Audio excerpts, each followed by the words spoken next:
Glória a Deus. Queridos, quero saudar a todos com a paz do Senhor.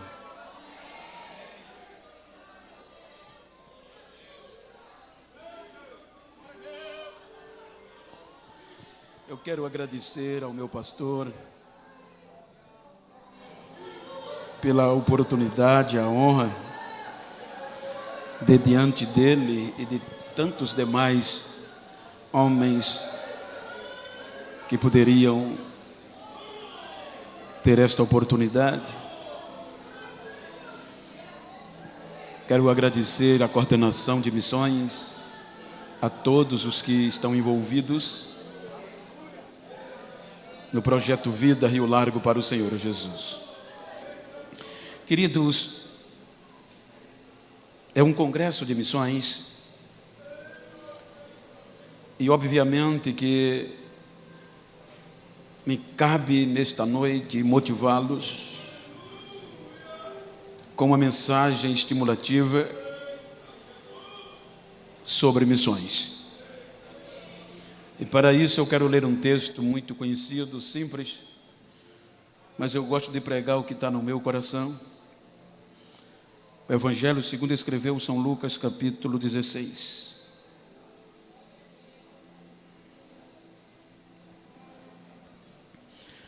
O capítulo 16 do São Lucas é conhecido demais a mensagem.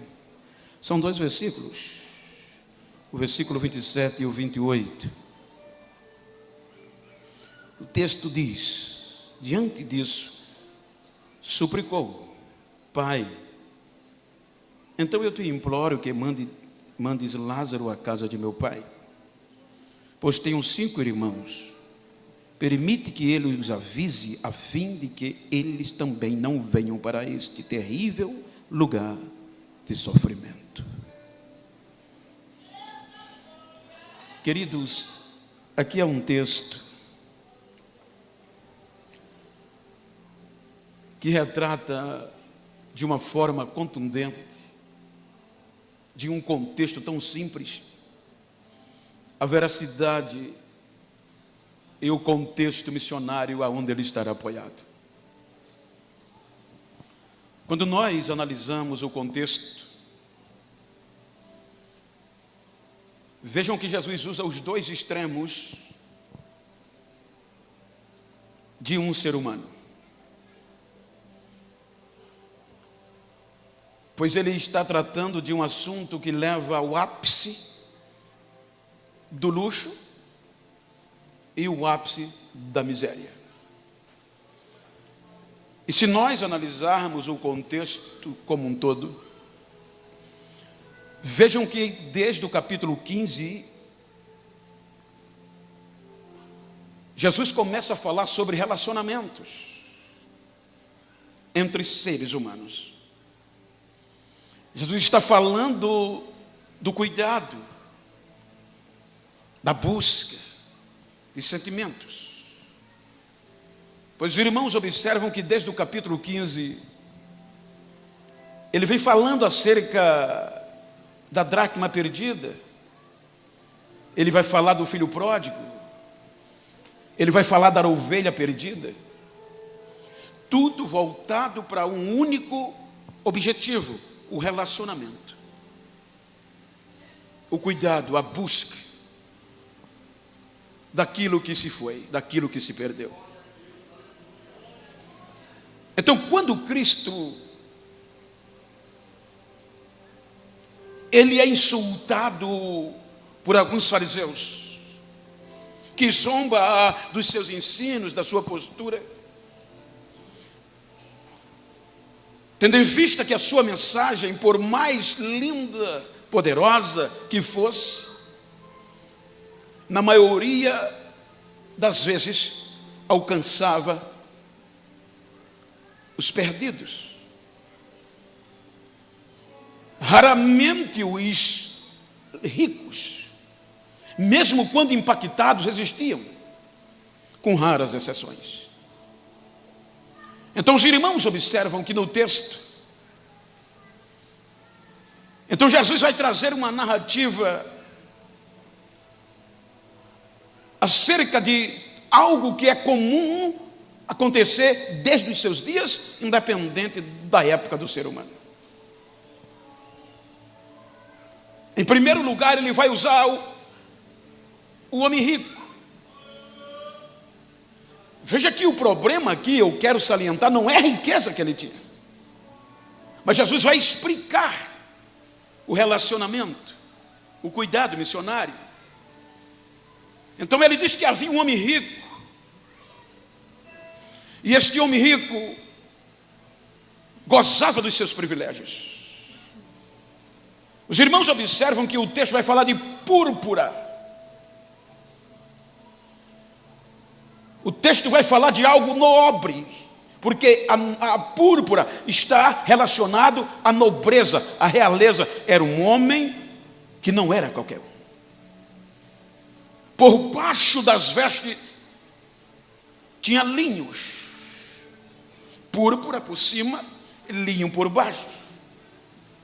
O linho está ligado à mais alta, o mais alto fino do tecido, o mais caro, o mais suave, que só quem usava estava no ápice.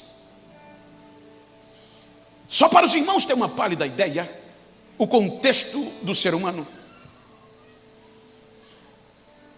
Se você chegar em algum lugar com uma camisa simples, sem marca, te olha de um jeito. Mas se você chega com um jacarezinho, você pode até não ter, mas o jacaré com aquela boquinha aberta, todo mundo olha diferente. Então a Bíblia diz que este homem estava no topo. Além dele ser rico, além dele desfrutar do melhor que ele tinha, ele sabia gastar, ele sabia viver. Veja que Jesus não está condenando a sua conduta de vida. Ele estava errado? Não, o dinheiro era dele, a vida era dele. Abundantemente. Todos os dias, ele saía, gastava, investia, desfrutava, era dele. Mas Jesus usa para mostrar o relacionamento em torno da sua mensagem. Então veja que em contrapartida, Jesus agora está apresentando o ápice que um ser humano pode chegar. Este senhor aqui está representando o ápice da nobreza, o ápice da riqueza, o desfrutar e o galgar que um ser humano pode adquirir. Pelo outro lado, parece, não é um contraste? Ele vai no mais baixo nível da miséria. E o interessante é que ele não dá nome ao rico, mas ele dá nome ao miserável. Talvez, pela cultura, poderia, na sua colocação, agredir, porque é muito mais fácil você agredir o miserável do que o importante. Porque a reação do miserável não é igual à do importante. O importante vem para cima, o miserável, o mais que ele faz é chorar. Então Jesus disse que, no contrário, havia um homem miserável chamado Lázaro. E aonde era a ênfase? É que enquanto aquele rico gozava das melhores vestes, aquele homem gozava dos melhores restaurantes, das melhores churrascarias, das melhores festas da sua cidade, o mendigo, que pela lei já era desprezado, pela família já era desprezado, pela religião já era maldição, mendigava. E pasmem, mendigavam na porta do rico. A sua situação era tão miserável que a Bíblia diz, no relato, na narrativa de Jesus, que por uma insuficiência do organismo, a defesa do seu corpo não resistia. E a pele apodrecia, o pus aparecia, e o pus atraía os cães. E a Bíblia diz que os cães lambiam as suas feridas. Então, imagina o que Jesus estava falando acerca de missões. Jesus estava tentando trazer à mente dos seus ouvintes o relacionamento entre o ser humano e o outro. Quanta diversidade, quanta distância. Todos os dias aquele rico acordava de manhã, passava na porta, o mendigo estava lá, o cachorro estava lambendo ele. O rico tinha saído de um café maravilhoso, o rico tinha saído de manhã de um café excepcional, e quando abria o portão que saía, o mendigo em lágrimas, entre os cães gritava: será que não caiu nada debaixo da mesa que o Senhor possa me dar?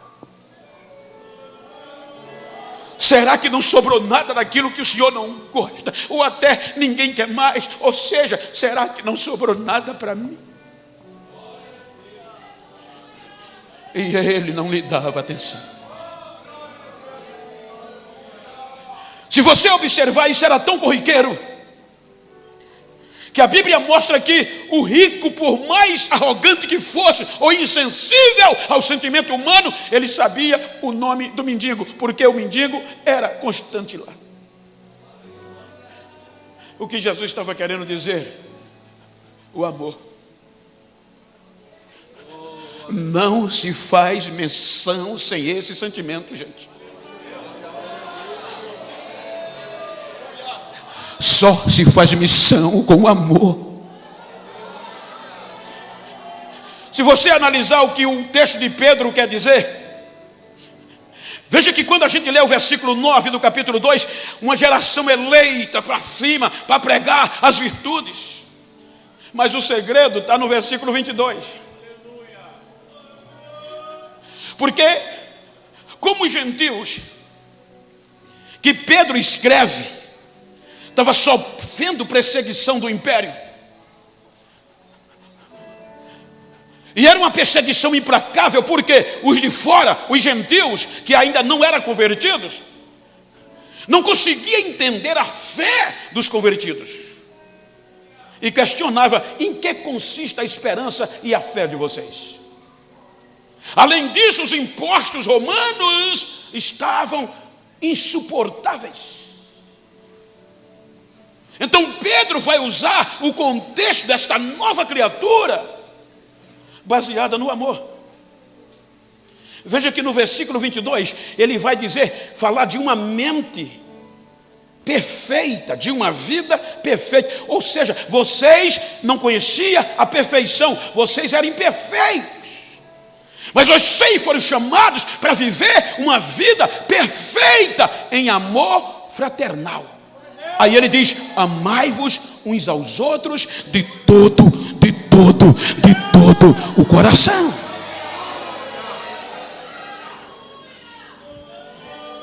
Veja que é o todo. E o que é que a Bíblia diz? Que o amor suporta tudo. Ei.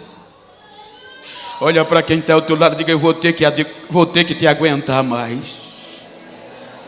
Eu vou ter que te suportar mais. Porque eu não posso falar de missões se eu não amar. Eu não posso falar de missões se eu não relaciono bem.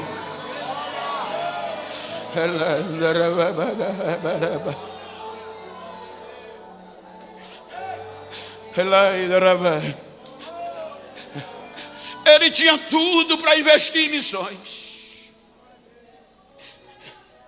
Não era o dinheiro simplesmente, gente. O homem só queria migalhas. Entendam o que é migalhas. Se a narrativa dissesse que aquele homem queria um empréstimo, que aquele homem queria um alto... Não, ele só queria migalhas para saciar a sua fome. Como é a vida?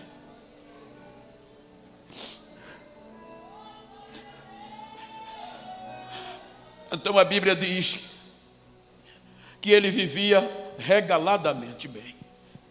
De nada tinha falta.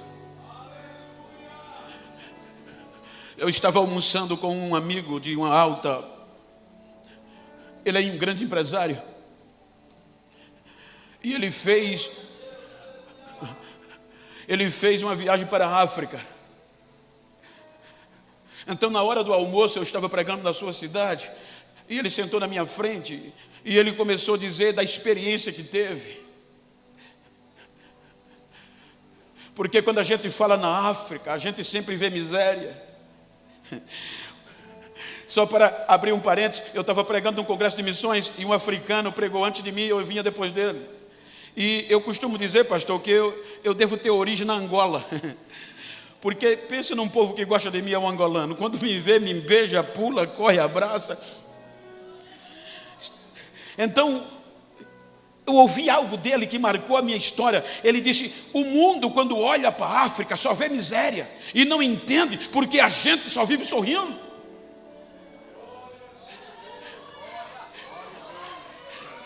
Aí ele disse: eu vou dizer a vocês por quê. É porque o africano acredita que amanhã vai ser melhor do que hoje.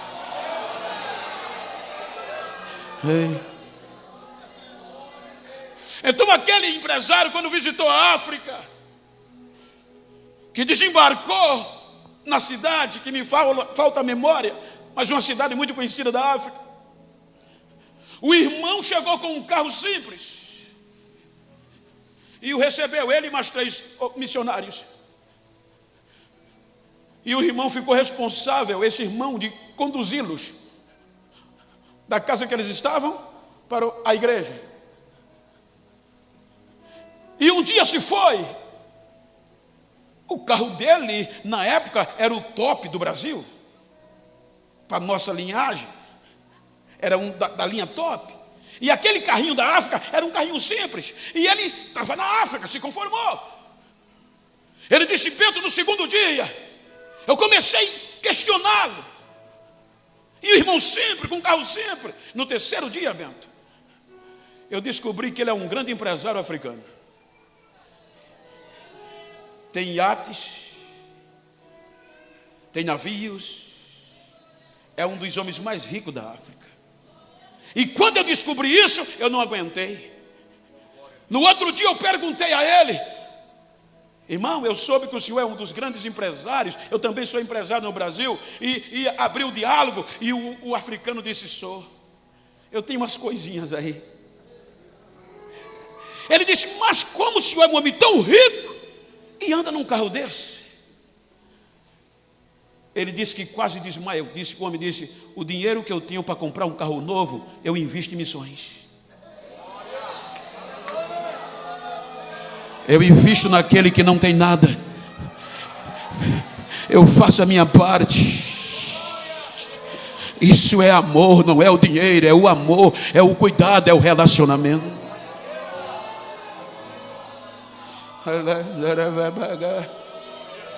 Ame mais.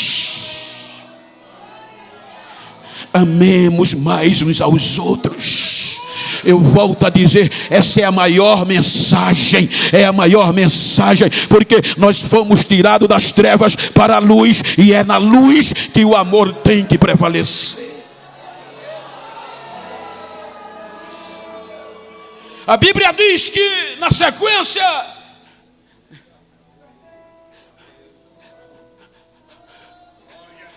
aquele rico acorda um dia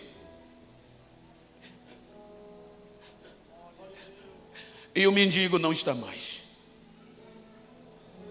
Saiu de cena. Olha que coisa linda, gente.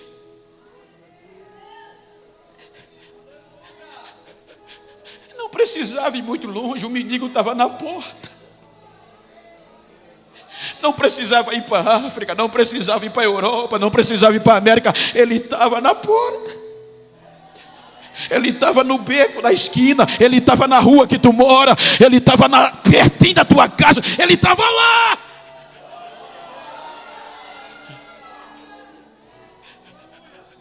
Aqui é que está o problema. Muitas vezes ele está no semáforo.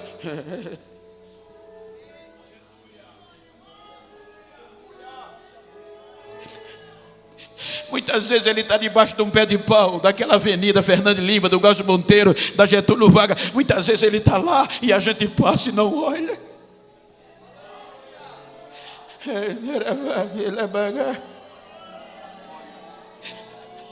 Chegou um dia que o rico acordou, toma café de manhã, vai sair.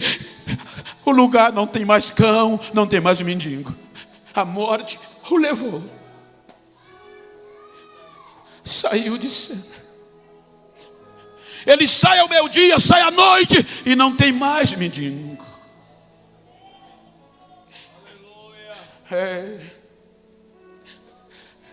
Interessantemente, a Bíblia diz que a morte vem e leva o rico também.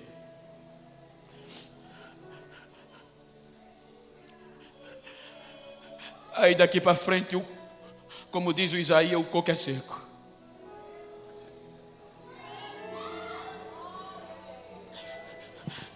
A morte leva ele também. O interessante é que a Bíblia diz que o desfavorecido, o miserável, por uma intervenção da nossa crença, ele ouviu a palavra ou aceitou. Porque a salvação não é pela miséria, nem pela luxúria, mas é pela palavra. Então se ele foi para o lugar de seio de Abraão, ele ouviu, ele aceitou, ele se converteu. É uma história, partindo do pressuposto. E o homem com tanto dinheiro, veja que o problema da narrativa não é o dinheiro nem a riqueza. Eu estou abordando o que o texto diz, relacionamento. Tudo que ele tinha ficou para trás. Mas o seu mal, a sua condenação, não foi ele gastar o que tinha do jeito que queria, foi não valorizar o próximo. Foi perder a oportunidade de fazer o que podia enquanto respirava. Então a Bíblia diz que sem amor no coração, com dinheiro de sobra, mas sem amor, vivendo debaixo das melhores vestes, mas sem compaixão. Então, gente, você pode ser pastor, você pode ser obreiro, pode cantar bonito, pode pregar bonito, pode, é bom, é bonito. Mas às vezes é melhor ser aquele crentinho da porta, mas cheio de amor e de compaixão. Porque tem muita gente que quando sobe endurece o pescoço e acha que é melhor do que o outro, quer desprezar. Ei, o segredo é no amor, é na compaixão, é no relacionamento.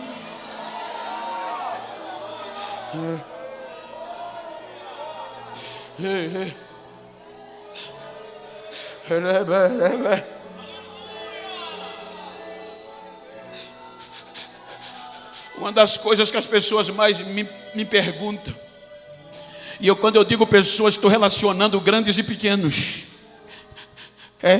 no contexto que a gente vive, diz: Bento, eu não te entendo, por quê? Tu chegasse onde chegasse e tu não muda, continua falando com o rico e com o pobre. Porque o segredo é esse, gente. Não é pregar, não é ser importante, o segredo é amar. O segredo é amar, o segredo é se relacionar bem. O segredo é eu estar aqui e saber que qualquer um de vocês pode olhar para mim e apertar a minha mão e dizer: Pastor Bento, me dá um abraço, me beijar, tirar. Você sabe que pode. Isso é o que me deixa feliz. Isso é o que me deixa feliz. Eu posso falar em missões.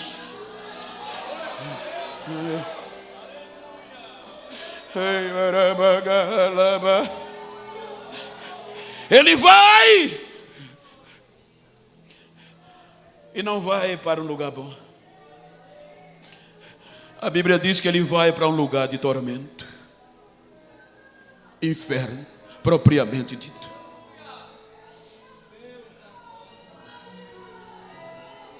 A ficha caiu.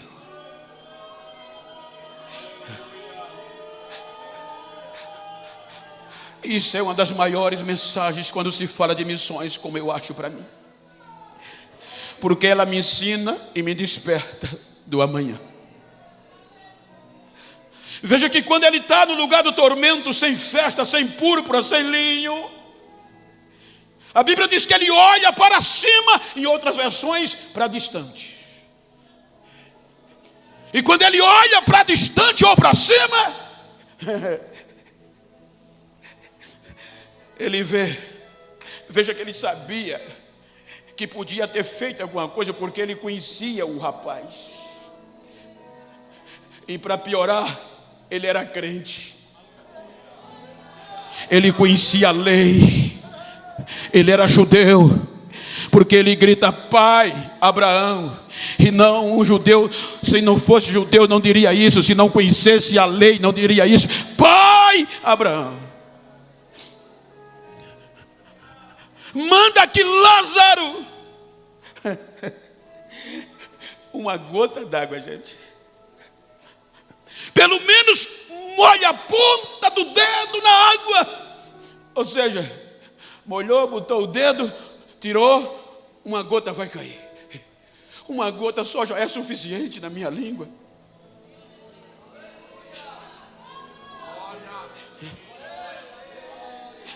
Olha para quem está ao outro lado e diga, vigia, missionário. Com o meu dedinho vai estar lá. Ama enquanto pode, faz enquanto pode. Resgata vidas enquanto pode, ajuda enquanto pode. Ah, pastor, mas eu não, isso aqui não está falando de valor, está falando de relacionamento, de cuidado. Isso aqui não está dizendo, eu vou dar o meu. Não, isso aqui está dizendo, comer uma colher, caiu um caroço de feijão, é migalha, é. Tem alguém que está precisando dele.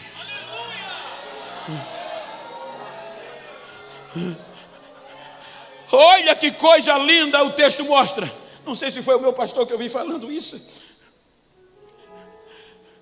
Veja que no outro lado, o miserável mendigo, que não viveu bem, ralou, mas não teve sucesso, mas pelo poder da conversão, quero acreditar, ele é salvo. Ele está descansando. E a Bíblia não apresenta nenhuma memória dele. Porque pelo texto se dá a entender que aqueles que são salvos, toda a sua memória no céu são boas. Porque tornou-se incorruptível. Então as memórias que vão te fazer sofrer aqui, lá no céu, elas já ficam aqui. Lá não entra não.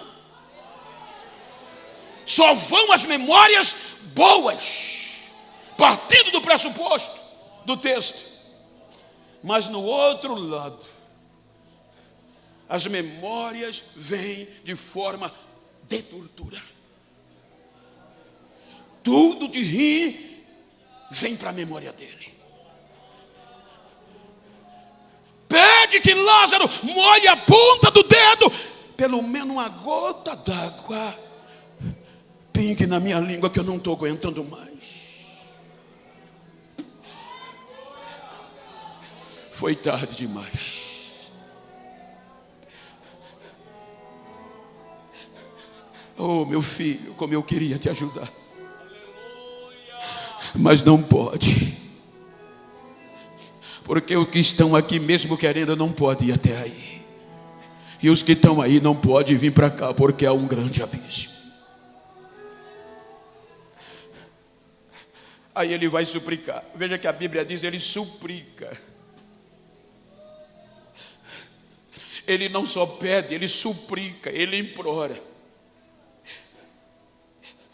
Pai Abraão, vou conjecturar, deixa eu te fazer um pedido, deixa eu te suplicar, deixa eu te implorar. Pois não, filho, pede para Lázaro voltar lá.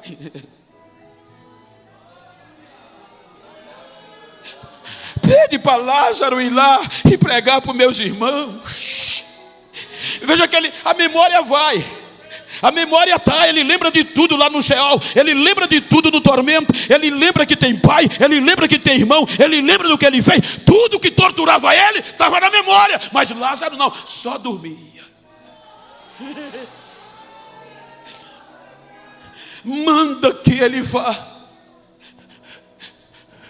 e pregue para os meus irmãos, que eu não quero que eles venham para aqui.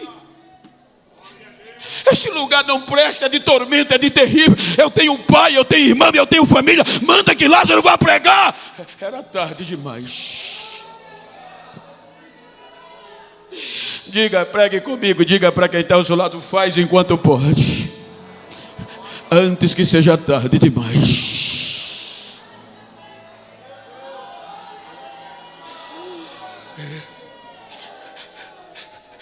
Não pode, filho.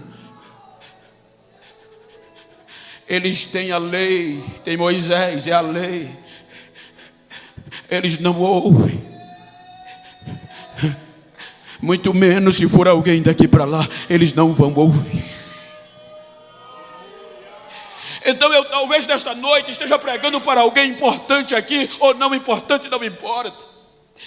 Mas eu estou pregando enquanto eu estou vivo. Essa igreja está fazendo um congresso de missão enquanto ainda tem esperança.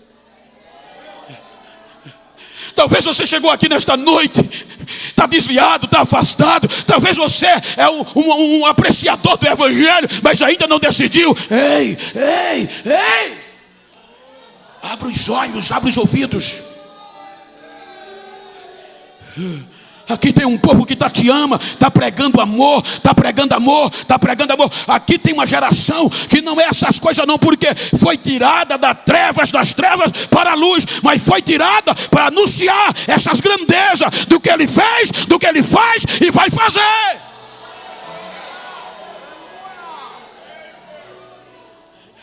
E não é ameaça, é amor.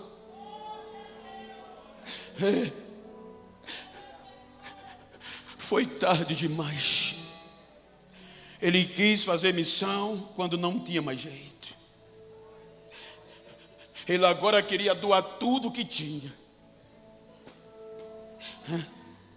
Ele agora queria doar a púrpura, o linho, a riqueza, para salvar pelo menos um irmão. E Abraão diz: tem mais jeito não. Se eles quiserem se converter é pela palavra. Ei, missionário, nós não fomos chamados para ser geração eleita,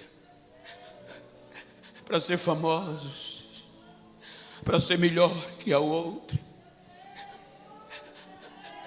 O maior exemplo de Cristo foi o amor. Ninguém tem maior amor do que esse de dar a sua própria vida pelos seus amigos. Então olha, missionário, para esse missionário que está ao teu lado, diga: a partir de hoje eu vou fazer mais, eu vou fazer melhor, porque o amor vai ser prioridade.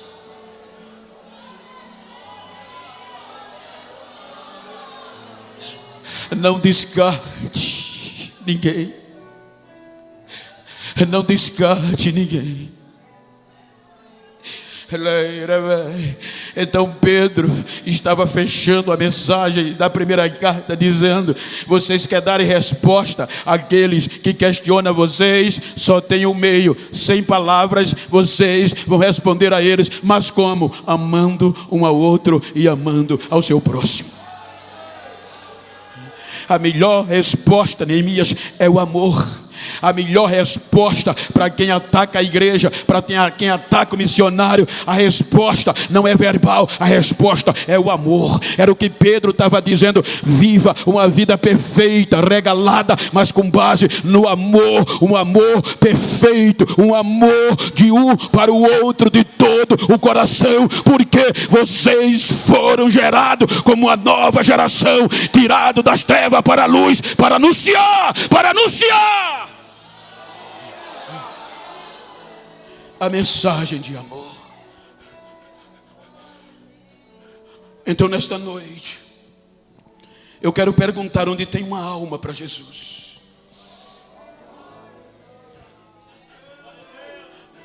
Nesta noite, eu quero saber onde tem uma vida para Jesus.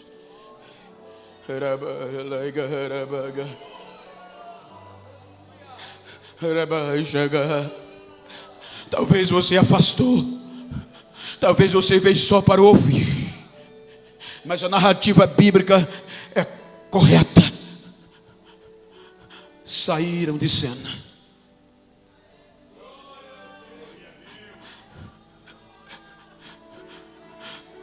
Para Lázaro descanso, para o rico a tormento. E só tem um meio de se escapar dele: Jesus. A mensagem de amor. Jesus, a mensagem de amor. Cadê a primeira pessoa? É um trabalho missionário.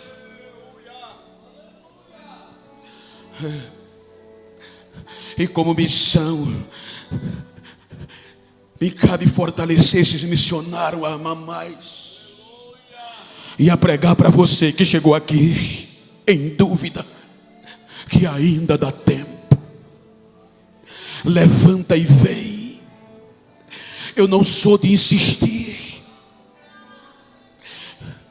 mas nesta noite eu estou sentindo de insistir. Levanta e vem.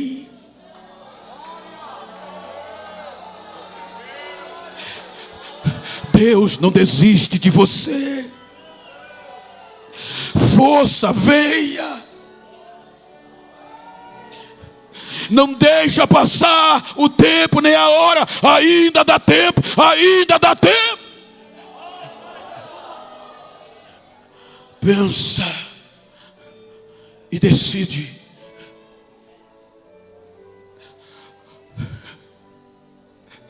Ele quis fazer missões. Ele estava arrependido, mas foi tarde demais. Ainda dá tempo. Cadê você?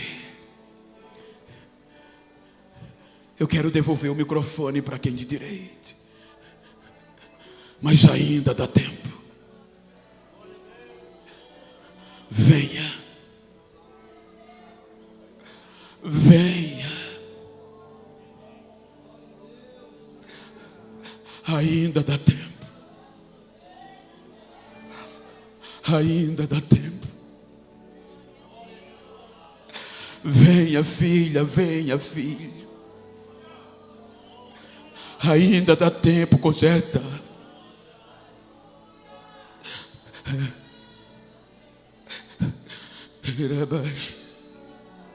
Eu não estou pedindo para você deixar apuro para ir o linho, não. Venha, filha, vem. Eu não estou pedindo para você deixar apuro para ir o linho, não. Venha, filha, vem. A segunda vida, onde você está? Cadê a segunda vida? Cadê a segunda vida? Pode ser você, pode estar pertinho de você.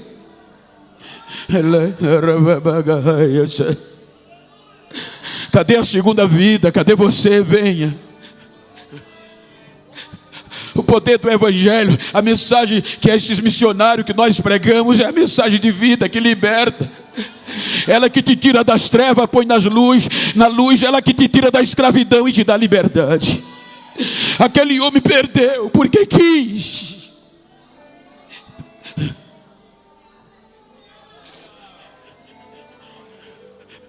Rebas.